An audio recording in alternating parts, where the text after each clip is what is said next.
లలిత తెలుగు వంటలకు స్వాగతం. ఈరోజు మనం తయారు చేయబోతున్నాం ఎంతో సింపుల్గా తయారు చేసుకునే కొబ్బరి పచ్చడి. దీనికి కావలసిన పదార్థాలు, తయారీ విధానాన్ని ఇప్పుడు చూద్దాం.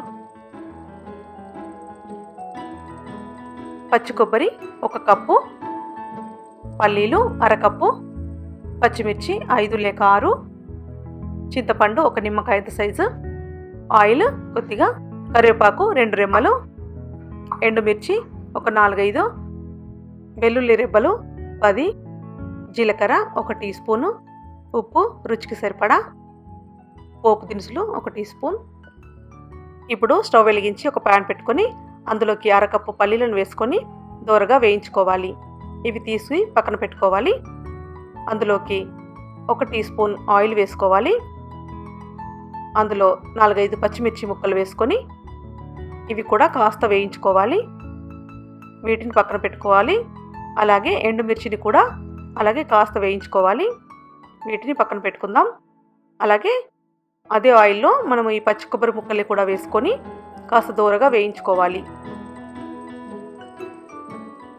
ఇవి చల్లారిన తర్వాత మనం ఒక మిక్సీ జార్ తీసుకొని అందులోకి పచ్చి కొబ్బరి, పల్లీలు, పచ్చిమిర్చి, ఎండుమిర్చి,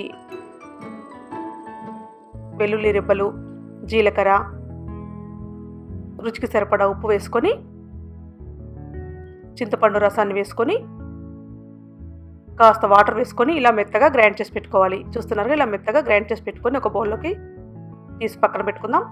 ఇప్పుడు ఒక ప్యాన్ పెట్టుకొని అందులోకి తాలింపు వేసుకోవడానికి ఒక 2 టీ స్పూన్ల ఆయిల్ వేసుకొని పోపు దినుసులు వేసుకోవాలి. ఇవి కాస్త చిటపటలాడిన తర్వాత ఇప్పుడు కరివేపాకు వేసుకోవాలి.